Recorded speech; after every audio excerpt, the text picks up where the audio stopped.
With the next iteration of Samurai Warriors aiming to completely reimagine its characters, comes the opportunity to examine what did and didn't work in the original series, one of which being the lead character of the franchise, Nobunaga Oda, because for the longest time he has been a dominating presence throughout every installment, often portrayed as a sinister force of nature, living up to his Demon King persona. However, since his new appearance is themed after his other nickname, the Fool of Owari, it shines a not so favorable light on the biggest issue with Nobunaga's characterization up to this point. A big problem with Nobunaga has always been the way Omega Force chose to represent his character as an overwhelming entity with an intimidating personality. With that comes a big hurdle that the devs have been struggling with over the years, and that's his relationships with the other characters. Nobunaga has had many relationships with a lot of characters, many of which were extremely dedicated to his rule. But when it came to interpreting those interpersonal reasons as to why certain characters feel the way that they do about Nobunaga, it becomes very difficult to understand. Take Hideyoshi for example. He and Nobunaga are often portrayed as being on similar wavelengths when it comes to war, but neither of these two have any meaningful development to establish this kinship,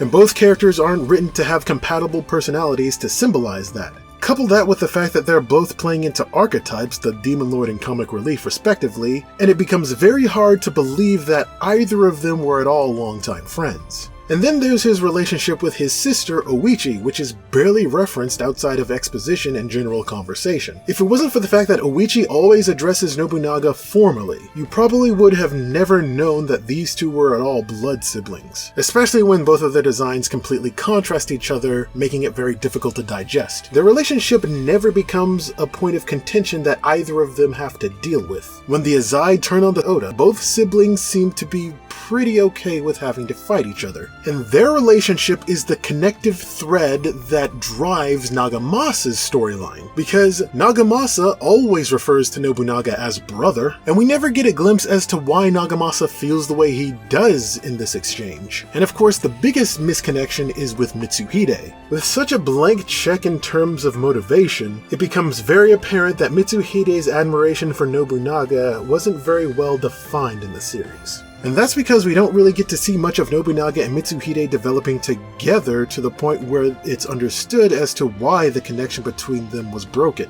They purposefully keep the reasoning vague and ambiguous so as to not properly explain why a morally upstanding samurai would think that a man with demon powers is a good thing for the world. Because Nobunaga has to maintain this image of a demon king, we don't really get to see the fundamental parts of him that lend credence to his relationships. The only relationships Nobunaga has that are believable are with characters that were designed in junction with him. In every game, No is designed to be compatible with her husband, often becoming infatuated or seduced by his power. But the problem with her is that her entire character revolves around her love for Nobunaga. In fact, she herself doesn't have many other relationships outside of her marriage, and any attempts to make connections between her and another character come off as very hollow because of how similar her personality is to Nobunaga's. She's either shown to be antagonistic or dismissive, carrying the same monotone as Oda, and we don't even get a sense for what she even likes about Nobunaga. And then there's Hisahide, who is also meant to carry a sinister presence with his character. But what sets him apart from characters like No or Ranmaru is that his personality and character isn't dependent on his rivalry with Nobunaga. The games make it very clear that he was always like this before meeting Nobunaga, and would likely continue being like this long after he's dead. But this still feeds into the problem that all of Nobunaga's relationships are with like-minded characters. As a whole, many of Nobunaga's social links have a lot of disconnects that don't add much reliability to his character. And that's a big problem when he's the central character of the series with the biggest impact on the narrative.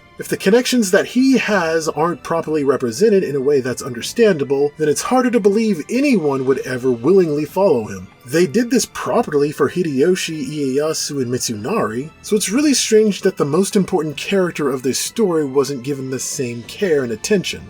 So the writers have to perform this balancing act of having Nobunaga be this strange person, while at the same time trying to build out plausible relationships with characters that are straight up opposite of who he is. When it's time for characters to talk about their personal issues, Nobunaga is always absent from the scene, and whenever he was present, other characters avoid talking directly to him. I understand that the real-life Nobunaga was a frustrating individual to converse with, but only part of that was attributed to his personality, while the rest was a combination of strict traditionalism and a harsh upbringing. For the longest time, Koei Tecmo had hard locked themselves into this portrayal of Nobunaga that can't evolve or develop over the course of the story and remain static up until his death. So is it any wonder that they decided to turn him and all of his entourage into bros for Samurai Warriors 5? Now that Nobunaga no longer has a threatening presence to maintain, his relationships can be written to be a lot more grounded, so that all the twists and turns that he experiences throughout his entire journey can be a lot more understandable. Now Nobunaga can be portrayed to be a loving husband, brother, and friend while also saving the Demon King persona for a later part of the story. Now, don't misinterpret this video, because the original version of Nobunaga was a fun and entertaining character for what he was, and he arguably had one of the best movesets in the game. But it was very clear that Omega Force reached the apex for what they can do with this character pretty early on, and it becomes clear in the 4th installment that they want to explore different ideas with this series, because not a single character from that lineup has a traditional hairstyle, and their designs and personalities were heavily clashing with the original characters. So rather than flood the series with more characters that'll get lost in the shuffle, they opted in for the bold decision of a reset, where every character can now be in line with their current design philosophy. This is a huge gamble that they're taking with their series, and one that people are genuinely optimistic about. So hopefully it all pays off in the long run, even though they probably should have done this by the second game.